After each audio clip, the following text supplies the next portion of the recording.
Greetings to all my friends and colleagues and audience on the other side of the world.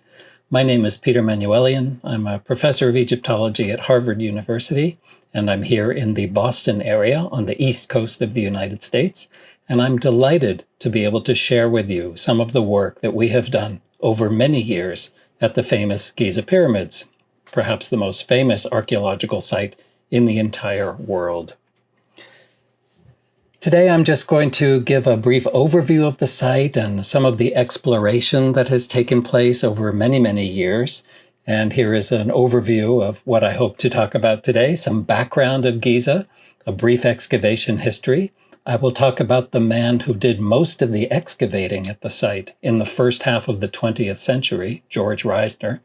We'll look at some of his most important discoveries, and then we'll talk about where we went, where we can go with all of that material after Reisner's death in 1942.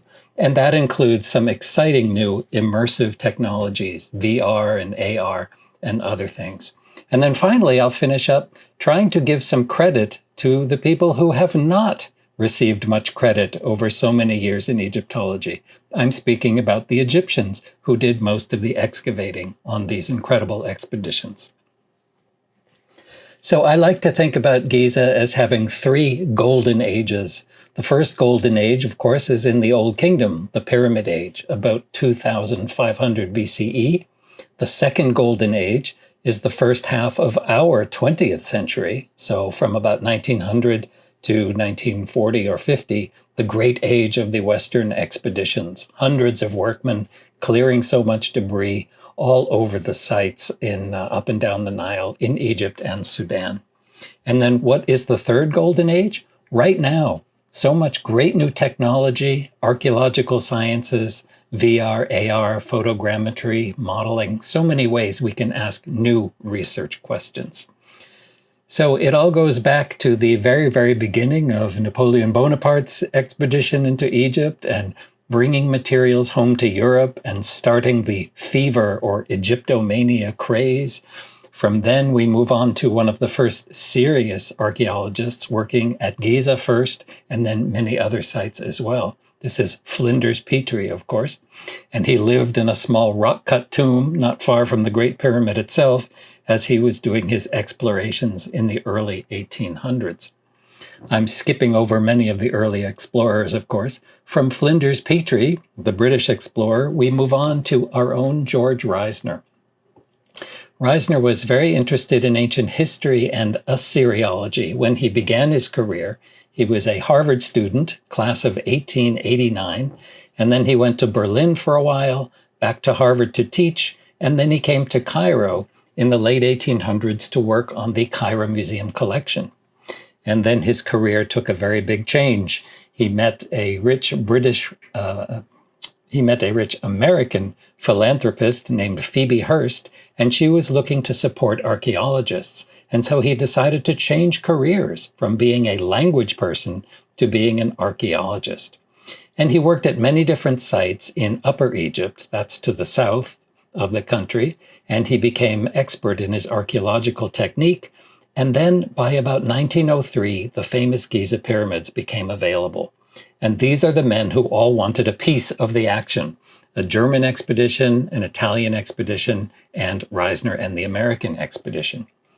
So here we are looking at a model straight down at the site. North is to the right, west is to the top, and the three pyramids are built in order: Khufu, Khafre, and Menkaure. So this is Dynasty 4 of the Old Kingdom. And the three expedition leaders, Italian, German, and American, were told to meet on the veranda of the famous Mina House Hotel next to the pyramids and divide the site up amongst them. So in the upper right, you can see in the colored area here, this is the original arrangement. The yellow was the American area, the blue was the German, and the orange was the Italian. But you'll see down below things changed, and the Italians wanted to work somewhere else. So they left Giza, and George Reisner and the Americans inherited their areas too. You see so much more yellow down below. So 2/3 of this Great Western Cemetery, all of the Eastern Cemetery, and the pyramid complex of King Menkaure, the third and smallest one. So George Reisner was very lucky. He lived at the pyramids. That was his only home. When he came home to teach at Harvard University or to be a curator at the Museum of Fine Arts in Boston, he did not own any property. He couldn't wait to get back to Giza and to his beloved dig house called Harvard Camp. Here he is meeting the King of the Belgians, King Albert, and also Pierre Lecoq, the head of the Antiquities Service. Who was George Reisner? Well, as I mentioned, member of the class of 1889 at Harvard University, and his influence really came in this building from his professor, David Gordon Lyon, the very first Assyriologist. So Reisner was studying Akkadian, cuneiform texts, biblical Hebrew, when he was a Harvard undergraduate. Then he went on to Berlin after his PhD, and he studied with all of these great German professors. You see their names in yellow, and all the Arabic and other languages that Reisner studied. But it was in Berlin that he met the great Egyptologists Adolf Ehrman and Kurt Zeta, and that's where he learned the Egyptian language, Egyptian history, and archaeology, and so he was ready with this whole new field. And as I mentioned, after coming back to Harvard, he then went to Cairo and met Phoebe Apperson Hearst, and she was the one who hired him from 1899 to 1904 to become an archaeologist and dig in Egypt. And eventually, Giza became available. So here is the beginning of Reisner's work. This is a view of the Great Western Cemetery. So the Great Pyramid is behind us, and we are looking at the mastaba field. So these are the tombs of the high officials and governing elites. And you see in the upper photograph, almost nothing has been cleared. And just a few months later on in 1904, look at all the tombs that have been cleared. And the area I've circled just shows you the hill, so you can compare the before and after. Well, George Reisner had an amazing archaeological career. He worked at all of the sites that you see in red here. So up and down the Nile, not just in Egypt, but also in the Sudan as well. 23 different archaeological sites, more than 40 years. And here is just a selection of the amazing objects that he discovered. These are now in Cairo, in Khartoum, and in the Museum of Fine Arts, Boston, and also at Harvard University. There were amazing texts on papyrus and on stone, incredible stele, historical texts, administrative texts, medical texts. In 1911 and 12, Reisner was the first to figure out who the Sphinx belonged to. From his excavations at the pyramids and the temples, he realized that the Sphinx belonged to King Khafre. But then the press went crazy and they started to assume that he was saying all kinds of amazing things like hidden chambers inside the Sphinx and the lost city of Atlantis underneath. And unfortunately, Reisner could never tell them, no, that has nothing to do with scholarship, and I never said that. Well, Reisner worked for many, many decades at Giza and also in Sudan, and even for 2 seasons in Samaria, Palestine. But by the 1930s, he was suffering from terrible eye problems, and he was going blind from about 1933 on. I have put together his signature from the early years at the top down to his later years at the bottom, and you can see that he can no longer see what he's doing when he's writing. But he never stopped working. He kept on going.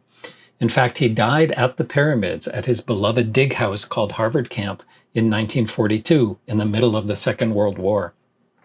He had sent his wife and his daughter home to America in the early 1940s. You can still see some of the debris-moving railway tracks and carts around the site. And in fact, I was just in Cairo in February, and we celebrated the restoration of George Reisner's gravestone, which is in the American Cemetery today.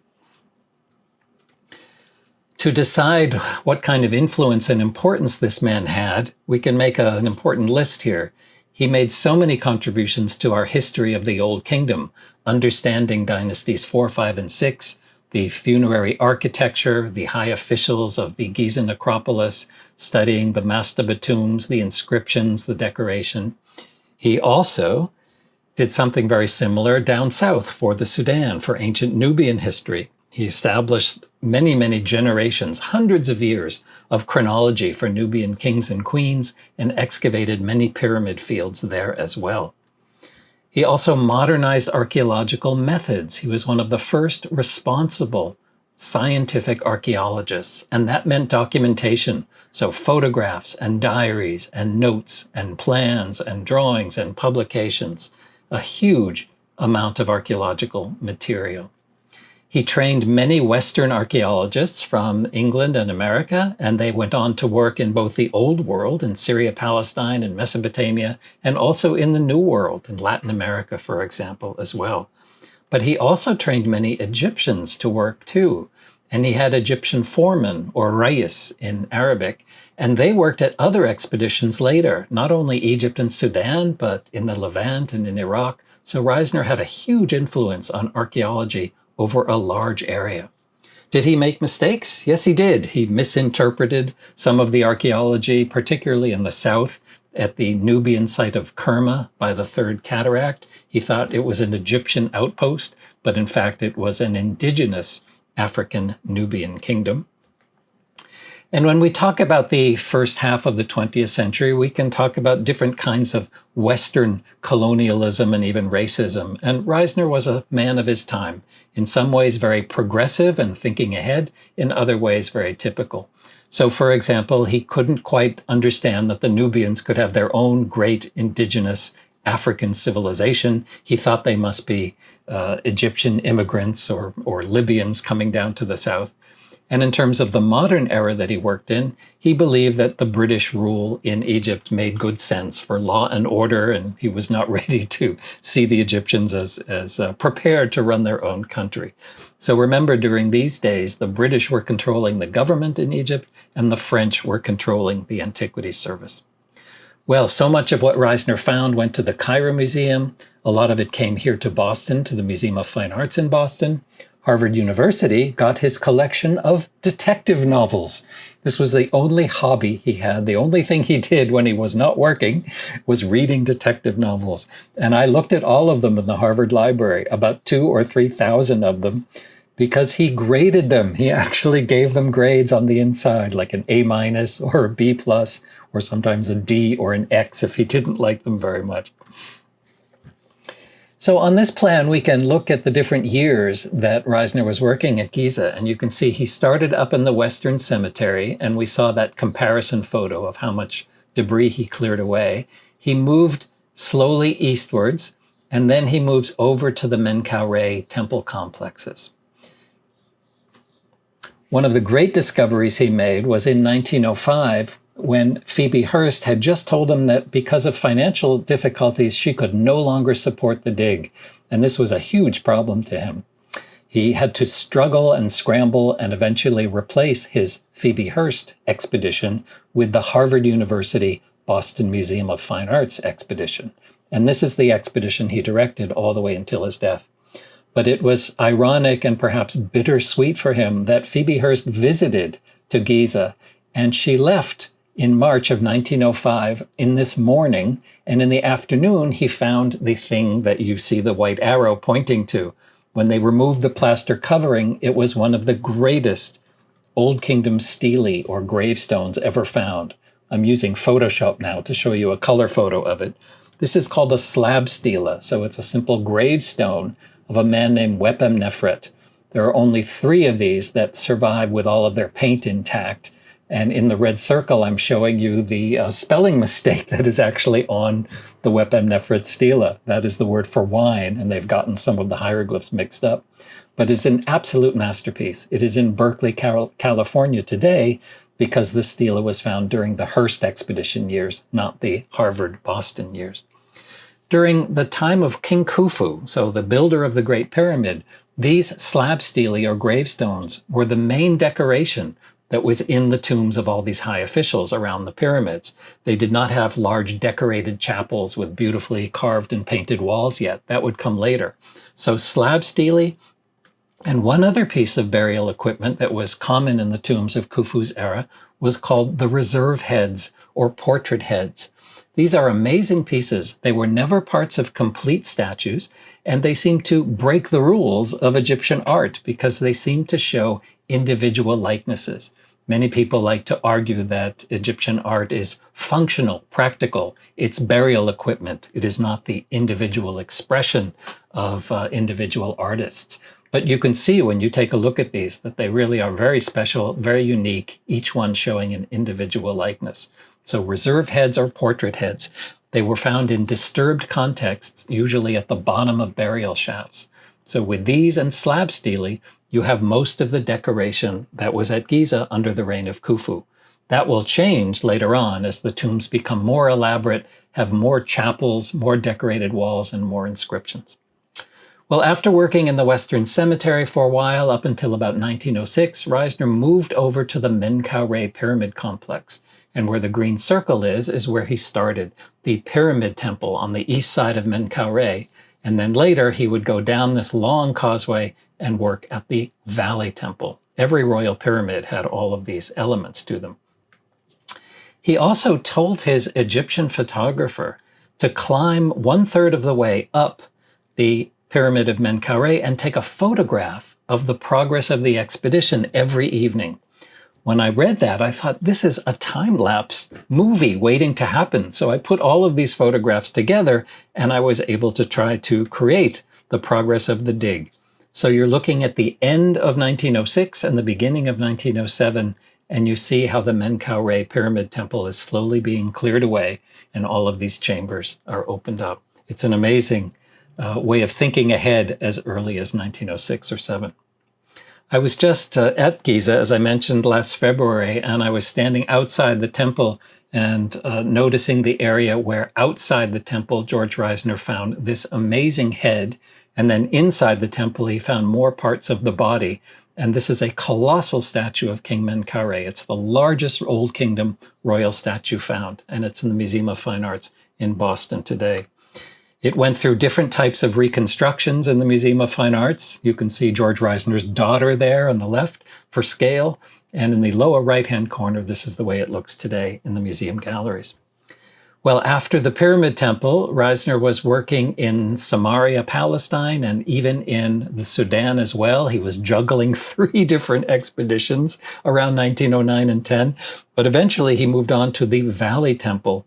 And this was an amazing piece of archaeology. You can see how complex it is. The different colors show the different building phases. It was even occupied later on at the end of the Old Kingdom. So you have funerary archaeology, you have settlement archaeology, and in various rooms of this temple, Reisner found so much royal statuary of King Menkaure. Today, it is divided between the Museum of Fine Arts Boston and the Cairo Museum. So, for example, these incredible triads, there are 4 of them, 1 in Boston and 3 in the Cairo Museum. If you can go there, absolutely take a visit and look at these. They're absolutely spectacular. And they were found by Reisner's assistant, Oric Bates, in the photograph that you see down below.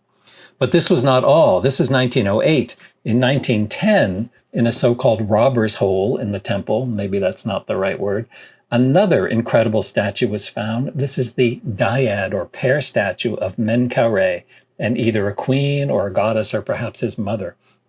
My colleague Mark Lehner of Ancient Egypt Research Associates has been re-exploring the Menkaure Valley Temple, and we are learning a lot more about what Reisner found all the way back in January of 1910. Come to Boston to the Museum of Fine Arts and you can see these masterpieces of Old Kingdom sculpture today in a beautiful installation in a first floor gallery. Well, Reisner worked in the Sudan for many, many seasons, and not much was happening at Giza between 1915 and about 1924. And he realized he should go home to Harvard to teach a semester.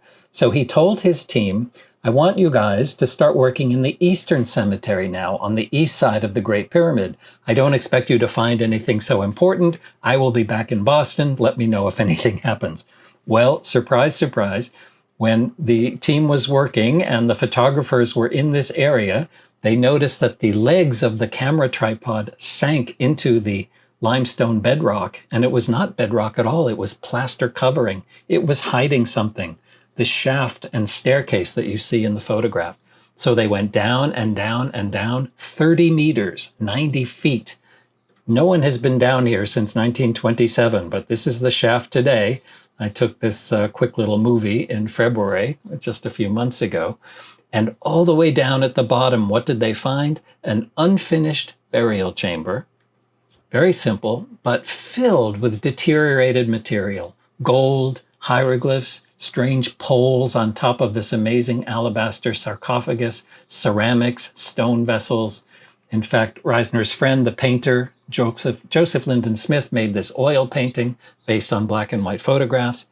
And everyone said, we better stop the excavation until George Reisner comes back from Boston, because he's the one who knows how to clear something this complicated.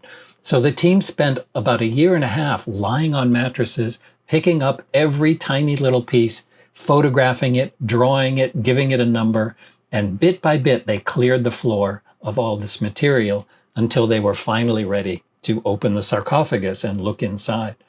And because they were so careful, it allowed them to reconstruct what they had. What was this place? It seems to be the burial, or at least the burial equipment, of King Khufu's mother, Queen Hetaperes. A beautiful canopy bedroom set, a bed, a headrest, a couple of chairs, carrying chairs, some gold vessels, amazing things. And you're looking at new wood and then original ancient gilding. There were butterfly inlaid bracelets, alabaster or calcite vessels. Many of these are in the Cairo Museum, but they've just been moved to the new Grand Egyptian Museum, so you'll be able to see them there. An amazing discovery. Unfortunately, when they finally opened the sarcophagus and looked inside, it was empty, to everyone's great surprise. So it's still a bit of a mystery. What is this burial shaft, G7000X? Was it a tomb? Was it just a deposit for burial equipment? We may never know. Another great discovery was in the Eastern Cemetery, and this area shows the largest tomb in the East. So where Hetaperes is located is indicated by one arrow, and this large tomb on the east belongs to Ankaf. He has become famous again, first for the discovery of this orange bust, this amazingly lifelike portrait with a balding or receding hairline, bags under the eyes. This is a high official with connections to the royal family who has a hard job. So this masterpiece now in Boston is one reason Ankaf is famous. But around 2013, he became famous again when papyri were discovered on the Red Sea coast at Wadi al-Jarf, and they contain some of the most amazing texts. These are the oldest papyri that we have from Egypt so far. And they talk about transport of materials to Giza. They mention Ankaf. They mention an inspector by the name Merer. And we learn all about transport, how much time it takes to go from one destination to another, the materials they're bringing. These have been discovered by Pierre Tallet, and he is now publishing the translations. And we've made great progress so far. And so Ankaf was a very important person overseeing the construction of part of the Great Pyramid. Well, in dealing with Giza, those are just a few of the highlights. We have two different data sets to worry about. One is the material that is still at Giza. So the beautiful decorated tombs that you see here, we need to document them, record them, publish them, translate them. Everything you might want to know about civilization in Old Kingdom Egypt is preserved here. Scenes that tell you about livestock and costume and Egyptian grammar and texts, and ceramics and stone vessels and work in the fields and agriculture, everything. So that's at the site. And then, of course, there are the thousands and thousands of objects that came from the site that are now in museums all over the world. Why is this so important to work at Giza? Well, I can show you some comparison photographs then and now, and you can see what's happening. This is no one's fault. This is the passage of time. It's climate change. It's all kinds of problems. So we need to do the most amount we can to try to document the site before it's too late. Here is a photograph of some of the archives that George Reisner left behind. So 45,000 glass plate photographic negatives, thousands of drawings and plans, manuscript pages, diaries, architectural renderings. And so back in 2000, I was working as a curator at the Museum of Fine Arts Boston at the time, and we were thinking, how can we work with this material? How can we make it accessible? It's overwhelming. So we realized, let's take the individual tomb as the center of our universe, and let's link everything that relates to that one tomb. And then when you search for a tomb, you get all the related material, photographs, important statues, diary notes, drawings, publications, unpublished notes and manuscripts. So this is what became the Giza Archives Project, and then later at Harvard University, the Giza Project, a way to try to link all this material together. So if you're interested in Tomb 2000 or a statue in Boston or a stela in Cairo, you can get all of the related information. After a while, I realized it's great to have everything from Reisner's Harvard University Boston Museum of Fine Arts expedition, but what about the other expeditions that worked at Giza? The Italian one, the German one, later an Egyptian one.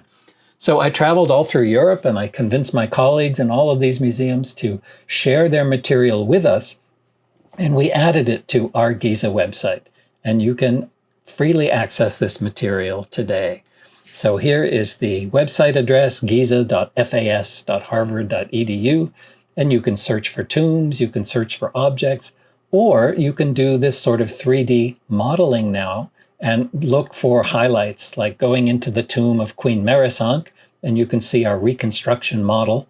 And with the button down below, you can switch back and forth between the way the tomb actually looks today and our reconstructed model. So you can see how we've restored all of these colors. So many exciting ways to access the site of Giza today, whether you are at the site or whether you are at home. How do we build on this incredible legacy that George Reisner left behind? We have to think in multiple dimensions and in multiple time periods, not just the way the site looks now, but we have to be able to imagine how it was in the Fourth Dynasty, or how it was in 1910 or 1925 of our era, so we can understand it better. So this is what the Giza Project is all about. And we are not only gathering all the old traditional archaeological material, but we're experimenting with new technologies wherever we can. We work with colleagues who do 3D modeling. We have nonprofit and profit consulting that we do. Here is a product made by my colleagues at Emissive in Paris. This is an experience where you can go to Giza, put on a computer backpack and headset and have an interesting experience. You can become a giant at Giza. You can be taken inside the Great Pyramid to wander around. We would love to make every tomb accessible in the same way that real estate websites can show you an apartment or a house, and you can wander through the kitchen or the bedroom. Why not through a Giza tomb to experience what it's like to go inside? Especially when these tombs are not open to the public, this is a wonderful way to make them accessible. From the empty ancient view of tombs like this, we can also start to reconstruct what it's like to be at Giza in the Fourth Dynasty. So here is a reconstruction of King Khufu's funeral ceremony. This is called the opening of the mouth ceremony, where the mummy of the dead king is ritually brought back to life. These are difficult to do because when you reconstruct a model like this, it brings up so many questions. What time of day should it be? How many people were invited to this ceremony? Is it inside the temple or is it somewhere else? What kind of costume are they wearing? Lots of interesting questions that scholars perhaps have not thought about before. We tried another interesting experiment with the tomb of Hediperis. So we were just down at the bottom of this shaft reconstructing all the material. But there was one chair that the excavators knew about, but they could not figure out how to put it back together. It was just too complicated.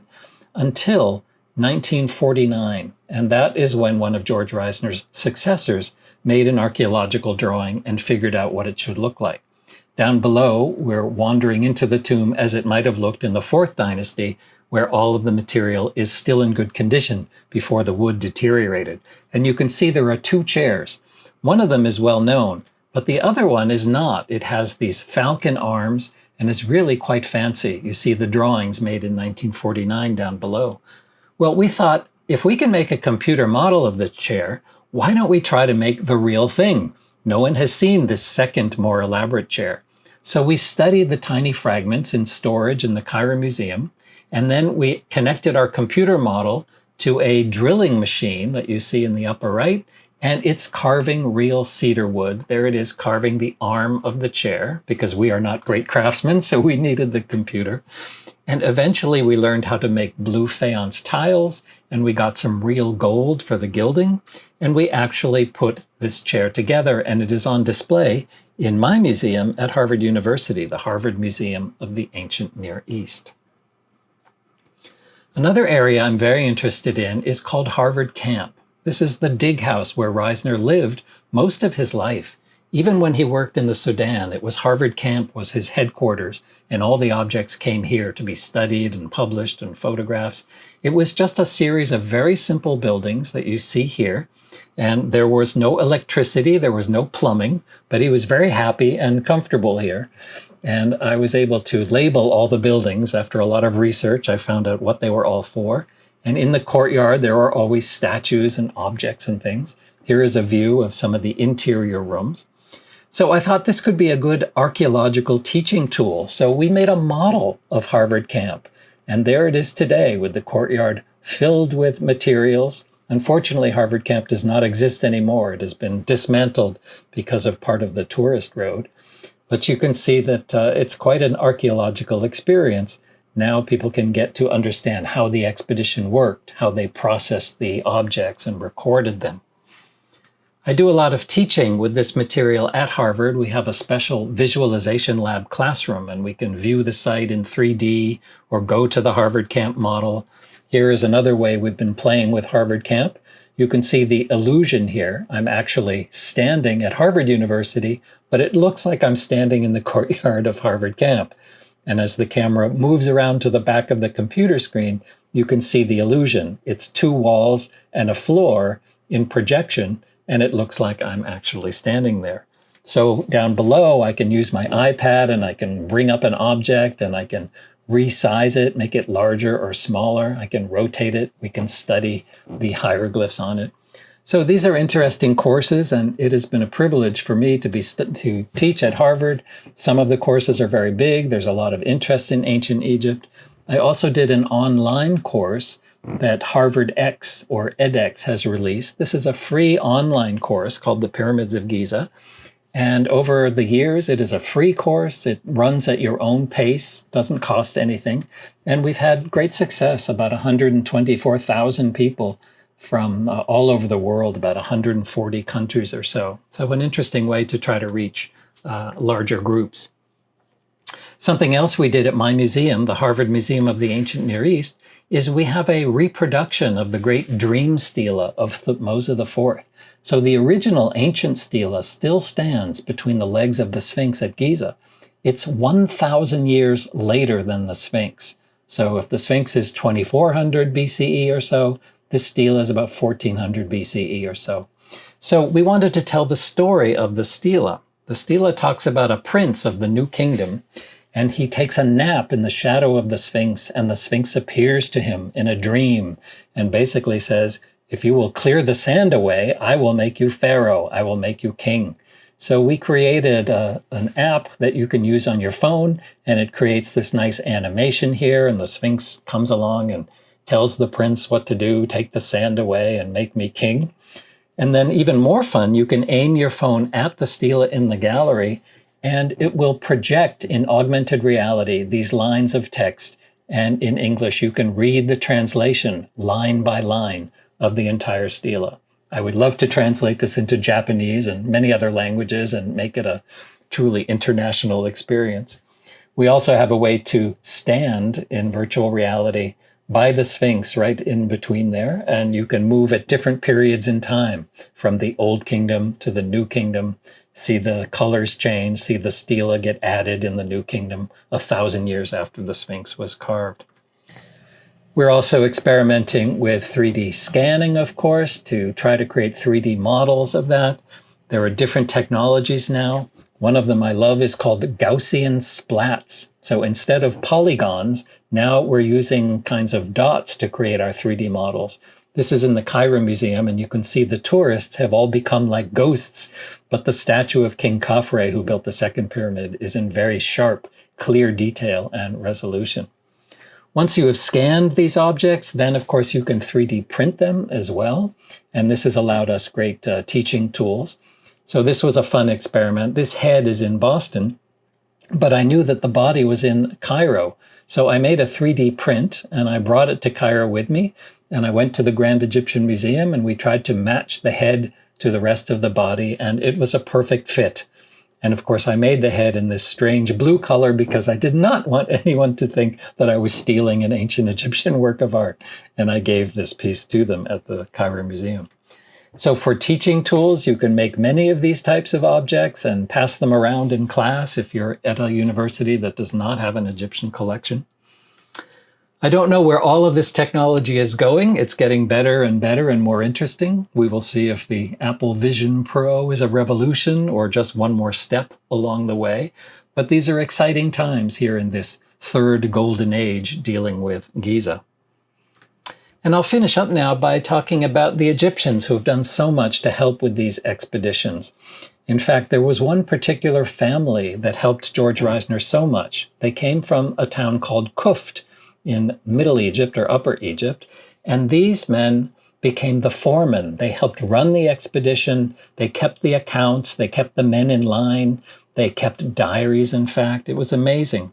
And this particular man started carrying George Reisner's camera bag, but then became a photographer and then became his chief foreman or Rais. And even his sons, who you see here, Muhammad and Mahmud, who were the sons of Sayyid Ahmed Diraz, they stepped into their father's shoes and they helped Reisner to run the expedition all the way to the end. Well, years ago, I was very interested to try to find any children of these people to know if they had any photographs or stories about the expedition. And I was very lucky to find this man. He was the son of Muhammad Diraz, and it was a pleasure to meet him. And he said to me, well, I have this. And I said, what is that? And he said, well, it's an Arabic diary kept by my father and my uncle. And I was amazed to see this. And he said, well, if you like that, I have 73 more of these books in the village in Upper Egypt. And so we negotiated to bring them to Boston and to scan them and study them. And I now have a second project, in addition to the Giza project, which is to study these amazing Arabic diaries kept by his family that document not just Giza, but the sites in Deir el-Bersha and other sites in Egypt and sites in the Sudan as well. They are incredible documents that no other expedition has, about 6,000 or 7,000 pages. And we now have an Arabic diaries project. So these Egyptian foremen were recording the progress of the dig every day. Sometimes they were even copying hieroglyphs from stele. And we've been able to use AI to transcribe all of this handwritten Arabic into typed up Arabic that you see on the right. So my team right now is completing the corrections for all of this computer-generated transcribed Arabic, and then we will work on the translations and make a website where anyone can study these documents and learn so much from the Egyptian point of view about the expedition. Well, I must, in closing, also mention the fantastic Japanese work that has happened at Giza over so many decades, so many great scholars who have worked there and done so much to help with our knowledge of Giza. It isn't just Europeans, it isn't just Americans, it isn't just Egyptians, but Japanese contribution has been fantastic, working with the boats that were associated with the Great Pyramid, Dr. Yoshimura, and so much work that he has done. A recent expedition that is now in the Western Cemetery and has found some underground anomalies with their resistivity surveys, and that's pretty interesting too. And then, of course, Dr. Kawae, who has worked with Mark Lehner and now on his own doing so much great scanning and photogrammetry work, particularly with Menkaure's pyramid, to help us understand more about how Giza was built, how it came together. And of course, we cannot forget the Grand Egyptian Museum, which was done in partnership with Japan. And that will open soon, I hope, very soon. I was there in February and had a chance to look inside and ride the escalator and see the beautiful statuary and columns and architectural pieces that were put on view and are just waiting for the public to come in and enjoy. It's an amazing museum. It is huge. And the Tutankhamun treasures have moved here. Many thousands of objects have been removed to this museum from the Cairo Museum downtown, but the Cairo Museum is still very important and very worth a visit. Well, over the last many years, I was researching the expedition and the life of George Reisner and was happy to publish a biography of his life. but I'm interested in trying to reach different audiences. So this book is 1,000 pages long. It's perhaps not for everyone. So I've been exploring with different ways to make short videos and perhaps try to make the site more accessible and tell the story of Reisner's life and the expedition and some of the great discoveries. And I'm working on these now, and I will put them on YouTube so that people can have access to the different parts of Reisner's life, the ups and the downs, the triumphs and the challenges. And it's been a very interesting learning experience for me to try to take elements of his life and make them accessible and explain them clearly. And now, again, with AI, we can translate my voice into Japanese or Chinese or Spanish or other languages. So perhaps one day all of these videos will be available in any language that you might choose. These new technologies are so exciting, but they all rest on the foundation provided by Reisner and his very careful archaeological work and his documentation, the photographs, the notes, the plans, the drawings. Without this foundation, it would be impossible to do all of the exciting, immersive, and virtual reality and augmented reality and photogrammetry work that we're doing today. So we look forward to collaboration with the Egyptians. We'd love to have more collaboration with our Japanese colleagues. And to close up, I will just thank some of the partners who have been involved and have helped us over so many years to put all of this material together.